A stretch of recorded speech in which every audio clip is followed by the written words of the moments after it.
I think the tricky one is trying to decide how necessary screen use is, and limiting or eliminating, like, trying to eliminate absolutely unnecessary screen use where that's kind of just time wasting and time killing. That would be Right. the first thing to pick on, Right. and then uh, limiting unnecessary things. It's hard to avoid in the education environment sometimes, and obviously with work we're Mm. using devices and computers as part of that. And then limiting the amount of time in one hit.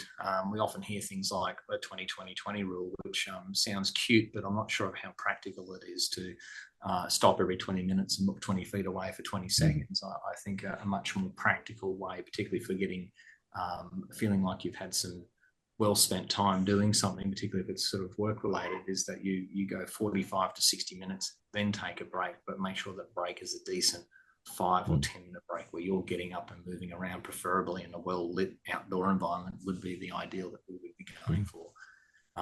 Some of the numbers we look at in terms of outdoor versus indoor time, you want sort of more than 90 minutes, let's say 2 hours of outdoor activity each day as a part of a myopia prevention strategy. And Mm. the opposite is true, that we've got to get the indoor unnecessary screen time and near work time under 2 hours, Mm. as a broad kind of very broad brush kind of approach. But I think we need to really look seriously at kind of going, okay, how much of this is really necessary, and trying to eliminate that out, and find some other old school activities to do that are better for development and for your eyes. So if you see your 16-year-old doom scrolling on social media, it might be time to step in and just have a word then. Yeah, yeah, that's a contentious issue, because they seem a little lost without it at the moment. So I think it's one of those gentle things of finding other things to do and other ways to pass the time. And I think our kids have lost the ability to be bored. Mm. I even catch myself doing it. Of, okay, I've got nothing to do at the moment. Mm. And your hand creeps out to the phone, and it's like, well, do I actually need to be filling in the time by Yep. the doom scrolling or not? So are there any other sort of signs or signals, such as like eye rubbing or headaches? Could they also be indicators that kids are spending too much time on their screens? Yeah, and sometimes they can be a bit tricky, because if they're getting a bit of a buzz or enjoyment out of the activity they're doing, they may Mm. not be aware of the discomfort until afterwards. And so, looking for signs of eye rubbing can be an early one, because they might be rubbing their eyes without actually being conscious of it. It Yep. might be the complaint of the headache later on that you've blamed on not drinking enough Mm. water, when in fact it's been the 2 or 3 hours of gaming over here, Mm. where it's kind of been an issue.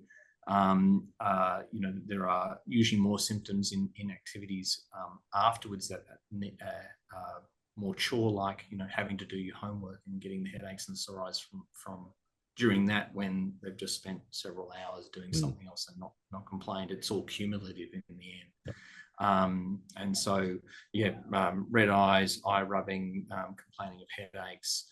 Mm. We don't tend to get so much the blurry vision, although that is possible.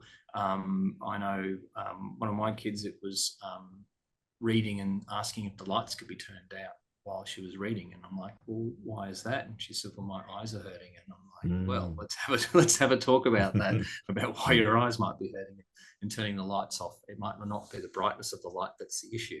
And so light sensitivity can be Okay. another one of those sort of signs. Mm.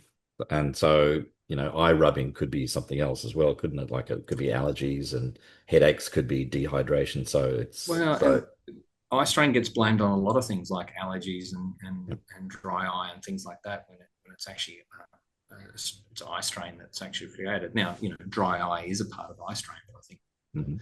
the other aspects of like focusing eye teaming gets a bit overlooked for these, Mhm. sort of easier to draw lines to between dry eye symptoms, when it could be an eye strain kind of sort of situation.